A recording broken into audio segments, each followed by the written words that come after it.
देश में स्वास्थ्य सुविधाओं का मुद्दा, सीएम नायब सिंह सैनी ने दिया जवाब। कहा, सरकार स्वास्थ्य के क्षेत्र में कर रही निरंतर काम।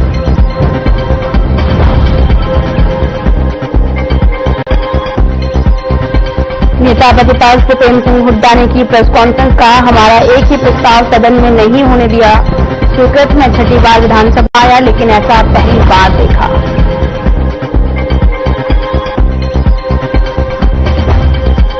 सिरसा में चौक से टकराई बेकाबू बाइक दुर्घटनाग्रस्त, 2 युवकों की मौत, 1 युवक घायल। घने कोहरे के कारण हुआ हादसा।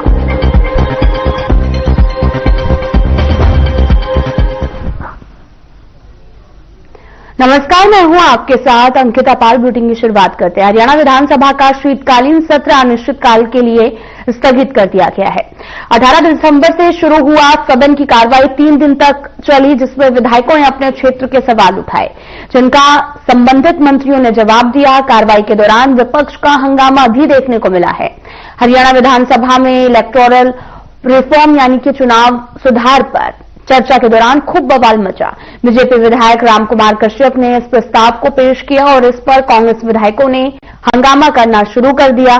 तो वहीं सीएम सैनी ने बताया कि हाउस के अंदर 3 चर्चा प्रस्ताव आए हैं। पहला वंदे मातरम, दूसरा अविश्वास प्रस्ताव और तीसरे दिन इलेक्टोरल रिफॉर्म, लेकिन कांग्रेस ने तीनों पर चर्चा से इनकार कर दिया।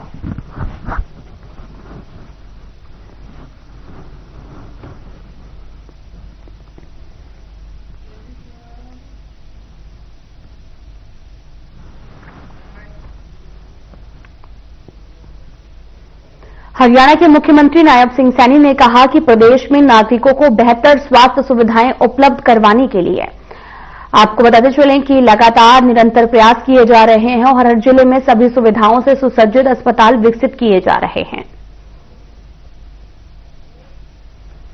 मैं जानकारी में बताना चाहता हूं, क्योंकि हमारे 2014 से पहले हर साल माननीय देव जी स्पेशलिस्ट डॉक्टर 4 मिलते थे, 700 डॉक्टर एमबीबीएस मिलते थे और 700 डॉक्टर। कभी यह विचार नहीं हुआ कि हमने प्रदेश के लोगों की हेल्थ की सुविधाएं बढ़ानी है, उनको प्राइवेट के ऊपर छोड़ दिया गया। किस प्रकार से उनका शोषण होता था, यह अभी मामन खान कह रहे, कहा कि गरीब आदमी का। आज हॉस्पिटल के अंदर दवाई भी मिल रही है। आज ये 700 से बढ़कर के हमने 2500 कर दी हैं। 2500 हर साल एमबीबीएस की सीटें मिल रही हैं। और ये जो 4 थी स्पेशलिस्ट की, 200 के करीब में हर साल हमें मिलते हैं स्पेशलिस्ट की। माननीय अध्यक्ष जी, मेरा कहने का भाव यह है, इसको और हमने सुदृढ़ करते हुए स्वास्थ्य सुविधाओं को, जितने हॉस्पिटल थे, जहां 30 बेड का था उसको 50 बेड का किया, जहां 50 बेड का था उसको 100 बेड का किया, जो 100 बेड का था उसको 200 बेड का किया, जो 200 बेड का था माननीय अध्यक्ष जी उसको 400 बेड का किया। मेडिकल कॉलेज करे, इतने मेडिकल कॉलेज हुए हैं। और माननीय अध्यक्ष जी, मैं आपको किस गति से काम हो रहा है, प्रदेश के लोगों के हित के अंदर जो ये बात कह रहे हैं, हमने ये निर्णय किया कि हर डिस्ट्रिक्ट लेवल पे एक सभी सुविधाओं से सुसज्जित हॉस्पिटल होगा। 10 हॉस्पिटल हमने तैयार करके जनता को समर्पित कर दिए हैं और बाकी 22 के ऊपर काम चल रहा है, वो भी शीघ्र दे देंगे। वहां सीटी स्कैन भी, अल्ट्रासाउंड भी, वहां एमआरआई भी, सब सुविधाएं, और वहां लेबोरेटरी भी। माननीय अध्यक्ष जी, सारी सुविधाएं उन हॉस्पिटलों के अंदर हम दे रहे हैं। वहां के एनवायरमेंट की भी, एनवायरमेंट भी मान ले वहां गंद फैला ना हो जिस प्रकार के फैला रहा था जी, उसकी भी स्वच्छता का।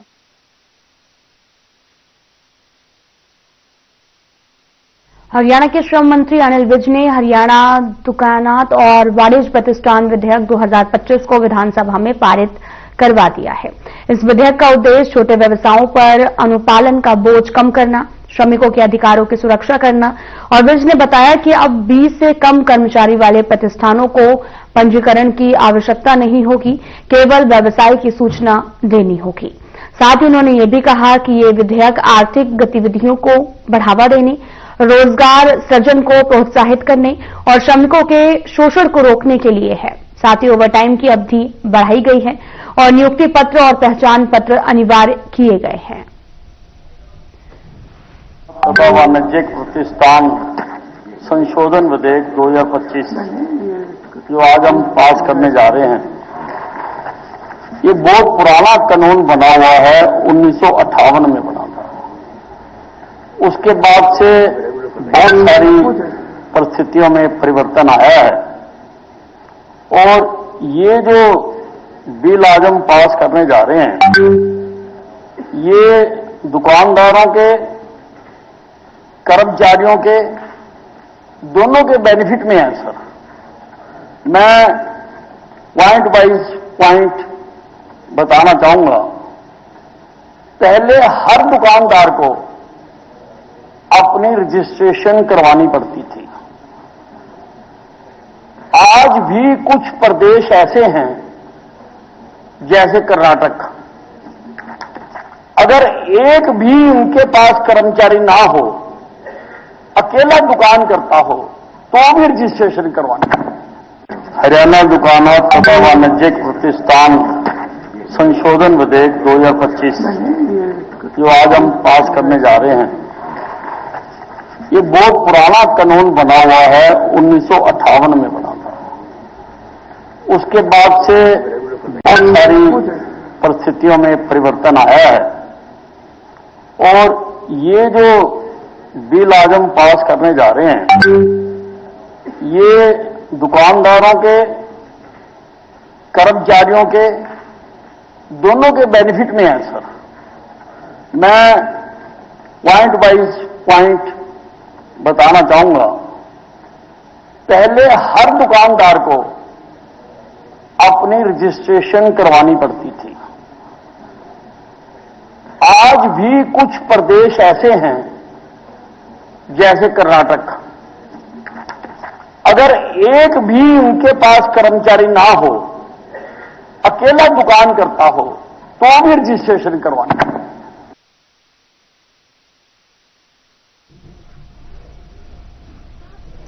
नांदगढ़ के राव तुलाराम चौक स्थित एक निजी अस्पताल में इलाज के दौरान एक मरीज की मौत हो गई है। इसके बाद में गुस्साए परिजनों ने अस्पताल प्रबंधन पर लापरवाही का आरोप लगाते हुए हंगामा किया। परिजनों के अनुसार गांव खातुदड़ा निवासी मरीज को 4 दिन पहले हार्ट की समस्या के चलते अस्पताल में भर्ती कराया गया था। अस्पताल ने बताया था कि मरीज को हार्ट की बीमारी है और साथ ही यहां स्टेटस जो है वो डाला जाएगा। आरोप ये भी है कि इलाज से पहले अस्पताल ने बड़ी रकम ले ली है, लेकिन इससे जुड़ी कोई भी रिपोर्ट परिजनों को नहीं दी गई है। परिजनों का यह भी कहना है कि स्टेंट डालने के 2 दिन बाद में मरीज की हालत बिगड़ गई और अस्पताल लाने पर डॉक्टरों ने मृत घोषित कर दिया है।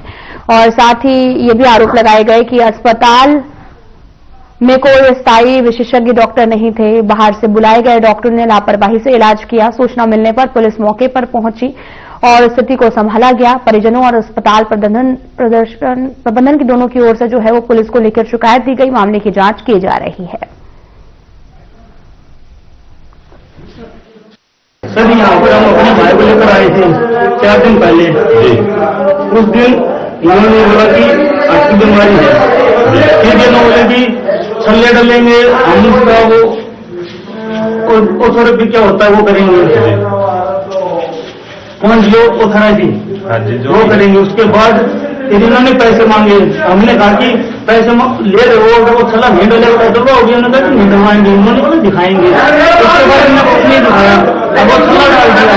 अब 2 दिन बाद ही अब भाई अचानक से ऐसी दिक्कत हुई कि वो बिल्कुल डेड हो गए। हम यहाँ पर लेकर आए और तो हम कहाँ पर से कर जाएंगे। डॉक्टर की लापरवाही क्या इसमें? बिल्कुल डॉक्टर की लापरवाही है। डॉक्टर को यहाँ पर डॉक्टर है नहीं। यमुनानगर में दिल्ली पब्लिक स्कूल द्वारा आयोजित समन्वय द विंटर कार्निवल में कार्यक्रम का हिस्सा भी बने और इस अवसर पर आयोजकों ने सभी बच्चों की मेहनत और उत्साह की सराहना की है। और साथ ही उन्होंने कहा कि बच्चों का शानदार प्रदर्शन केवल मनोरंजन नहीं बल्कि उनके ज्ञान, समर्पण, अनुशासन और रचनात्मकता को भी उजागर करता है। इस तरह के आयोजनों से बच्चों में आत्मविश्वास, टीम भावना और कला के प्रति प्रेम बढ़ता है, जो समाज और युवा पीढ़ी के उज्जवल भविष्य में अहम योगदान देता है। उन्होंने सभी बच्चों के उज्जवल भविष्य की कामना की है।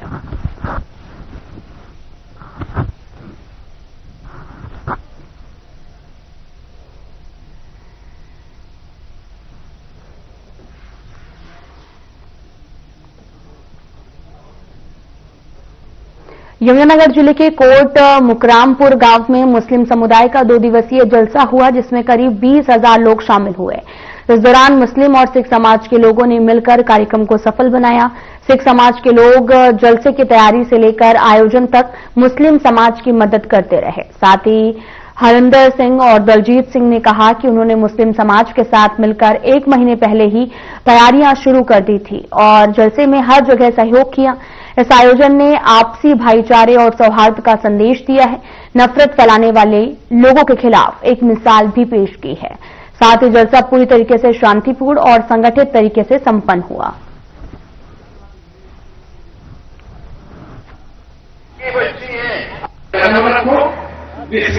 यहाँ तो महीने से ज्यादा हो गई इससे और कर रहा काम सारा कोई तकरीबन इकट्ठे होकर सारा काम कर रहे, जो भी अपना कराना अपना समझ का कर रहे सब। बहुत खुशी है हम जलसे की, बहुत अच्छी बात है। रब कानून लेना बहुत जरूरी, देखो सारे काम भी जरूरी, पर ये जरूरी है सबसे पहले। चीज नू कभी समझे ही नहीं जी, हमारे यहाँ तो बहुत अमन चैन है जी। हम तो आपस में एक भाईचारे ते रहा जी, और हम तो आगे भी मैसेज सबने यही दे भी भाईचारे ते रहो, और सब उस रब के ही बंदे हैं। कोई चाहे हिंदू है, मुस्लिम है, सिख है, सब उस रब के बंदे हैं। तो मेरा तो यही सबके साथ यही अपील है भाई, भी अपना भाईचारा बनाकर रखो और नफरत ना फैलाओ, और जो कोई नफरत फैला रहा है उसकी बात सुनो ना।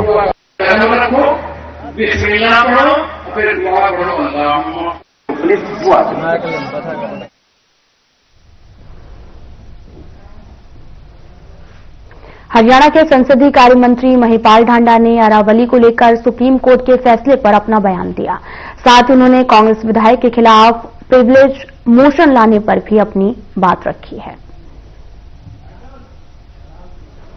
यही क्वेश्चन कांग्रेस ने सदन में भी लगाया था लोकसभा में, और लोकसभा में हमारे माननीय मंत्री यादव जी ने उसका स्पष्ट उत्तर दिया था कि कितने प्रतिशत अरावली पर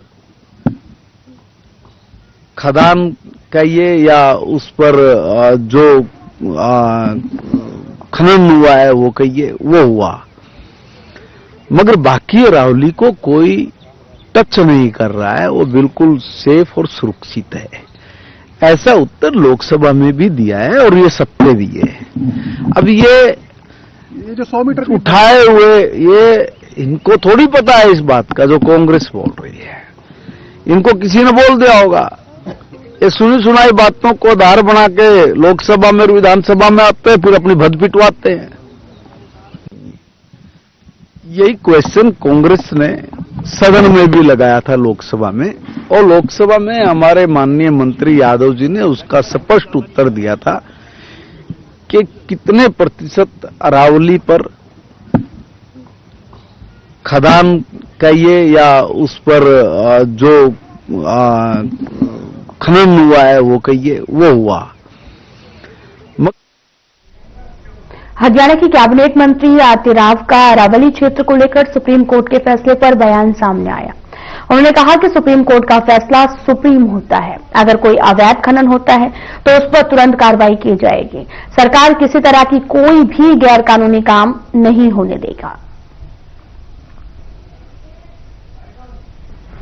का डिसीजन है। आई थिंक 4 माले भी हैं उसके अंदर और 100 मीटर की डिस्टेंस है।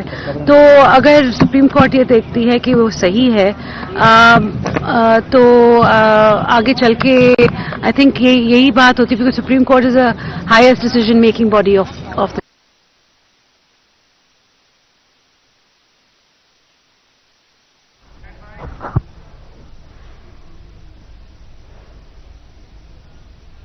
हरियाणा विधानसभा में चुनाव सुधार पर चर्चा को लेकर कांग्रेस ने विरोध जताया और वॉकआउट किया है। साथ ही कांग्रेस नेताओं ने, आपको बताते चलें कि उनका कहना है कि स्पीकर ने बार बार आग्रह के बावजूद चर्चा बंद नहीं की। भूपेंद्र सिंह हुड्डा ने कहा कि चुनाव आयोग ही लोकसभा, विधानसभा, राष्ट्रपति और उपराष्ट्रपति के चुनावों का जिम्मेदार है, न कि राज्य सरकारों का। उन्होंने आरोप ये भी लगाया कि हरियाणा में मतदान के बाद अचानक से 7% वोटिंग जो है वो बढ़ी है, जो संदेहास्पद है। कांग्रेस विधायक गीता बुक्कल ने इसे संविधान के खिलाफ बताया और कहा कि इस पर चर्चा सिर्फ संसद का अधिकार है।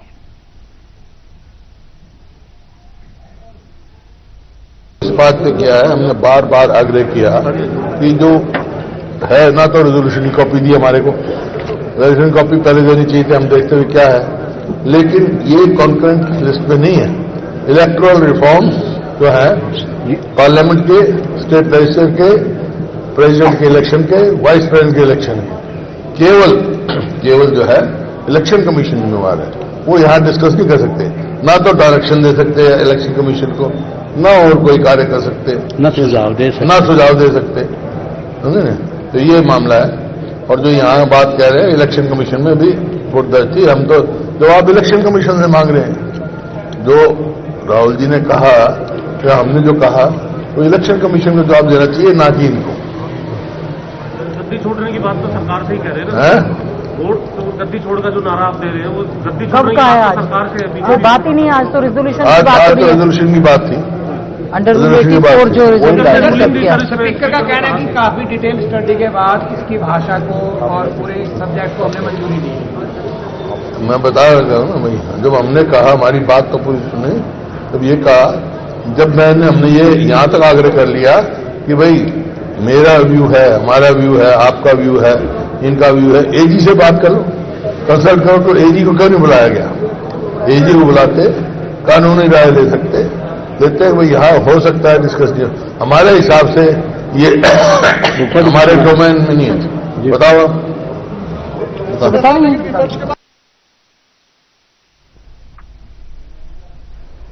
हरियाणा विधानसभा के शीतकालीन सत्र के तीसरे दिन नेता प्रतिपक्ष भूपेंद्र सिंह हुड्डा ने मीडिया गैलरी में प्रेस कॉन्फ्रेंस की है। उन्होंने कहा कि मैं छठी बार विधानसभा आया हूं, लेकिन ऐसा पहली बार हुआ कि मैंने ध्यान आकर्षण प्रस्ताव दिया, काम रोको आंदोलन दिए प्रस्ताव दिया, शॉर्ट टर्म नोटिस दिए, लेकिन हमारा एक भी प्रस्ताव स्वीकृत नहीं हुआ। क्या कहा आगे सुनाते हैं आपको। जवाब किस बात का दिया? एसवाईएल का दिया उन्होंने, चंडीगढ़ का मामले का स्टेटस का जवाब दिया, कोई भी किसी दान घोटाले का दिया, दान घोटाले का जवाब दिया, उसी जो मुद्दे हमने उठाए थे उसका कोई जवाब ही नहीं दिया। वो टनल बताते रहे, 1 घंटा टनल कौन सी टनल खोदी भाई नहीं, हरियाणा में कौन सी टनल खोदी है, मेरे समझ से बाहर है। आप मुख्यमंत्री की स्पीच निकाल के देख लो, मेरे एक सवाल का जवाब भी दिया, एक का भी। आप स्वयं वहां थे, स्पीच निकलवाओ उनकी, अगर एक भी हमारे सवाल का जवाब दिया। किसी सरकार को करनी चाहिए, इसमें रिव्यू में जाना चाहिए, है रिव्यू में जाना चाहिए। ये हरियाणा के हित में नहीं है, हरियाणा के लोगों के हित में नहीं है, और ना ही अरावली के हित में है। 5 जंगल ही खत्म हो जाएगा, पहाड़ी पर खत्म ही हो जाएगा, पहाड़ी जो प्रदूषण है, पोल्यूशन और ज्यादा होगा। देना चाहिए था भाई हरियाणा सरकार का क्या स्टैंड था और क्या स्टैंड लेने जा रहे हैं हरियाणा। मैं ये कह रहा हूं, हरियाणा के हितों की रक्षा करने में सरकार विफल है, चाहे एसवाईएल हो, चाहे चंडीगढ़ हो, चाहे अरावली हो। तो ये सरकार का ये जो ट्रेंड चल पड़ा कि विपक्ष को अनुत्तरित करने का, और तो क्या अब इसके खिलाफ स्ट्रेटेजी रहेगी? मूक दर्शक बनाने का प्रयास है, उसके लिए उसके खिलाफ तो आए ना, आप लोगों से उम्मीद रखते हैं इस बात को उठाए। प्रजातंत्र का एक मजबूत अंग आप भी हो, मीडिया है, आपकी जिम्मेवारी बनती है। क्या हो रहा है पहले निकाल के देख लो, कभी ऐसा हुआ हो तो।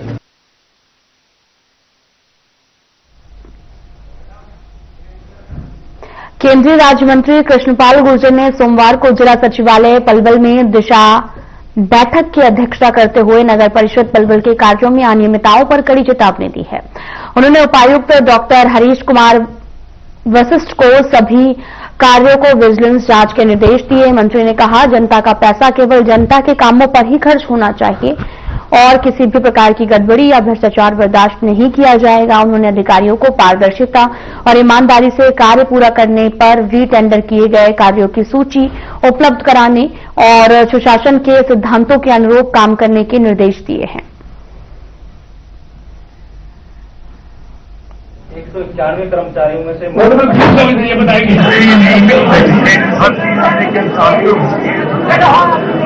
जो केंद्र सरकार की योजनाएं हैं, प्रदेश की योजनाएं हैं, उनकी समीक्षा होती है, उनकी के बारे में होता है।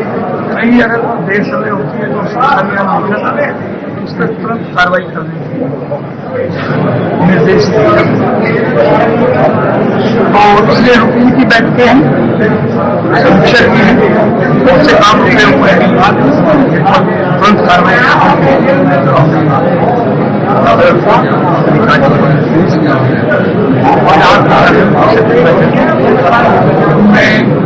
बहुत शिकायत किया निरीक्षण किया था 191 कर्मचारी। एमपी के गरीब बीरबल गांव में एक व्यक्ति का शव खेत में पेड़ से लटका मिलने से सनसनी फैल गई। ग्रामीणों ने शव को देखने के बाद में पुलिस को सूचना दी। मौके पर पहुंचकर पुलिस अधिकारियों ने जांच शुरू कर दी है। मृतक की पहचान गड़ी बीरबल गांव के रहने वाले सुभाष के रूप में हुई। मृतक के चाचा ने बताया कि सुभाष पेड़ आदि काटने का काम करता था। वह बीती शाम में लापता था। परिजनों ने शाम को लेकर रात तक उसकी तलाश की, लेकिन वो नहीं मिला। इसके बाद शाम को खेत मालिक घास लेने के लिए गया तो उसने सुभाष को अमरूद के पेड़ पर लटका हुआ देखा, जिसने घटना की जानकारी तुरंत पुलिस और परिवार को दी है। उन्होंने बताया कि मृतक नशा करने का आदी था। फिलहाल पुलिस मामले की जांच में जुटी है।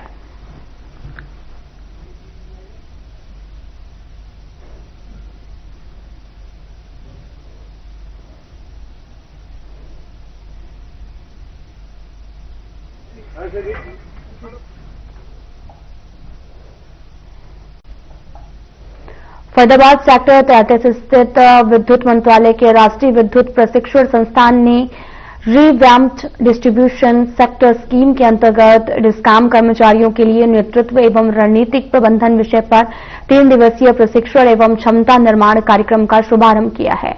और इस कार्यक्रम में महाराष्ट्र, गुजरात, छत्तीसगढ़, उत्तर प्रदेश, जोधपुर और त्रिपुरा सहित देश के कई राज्यों से 30 से अधिक प्रतिभागियों ने भाग लिया है।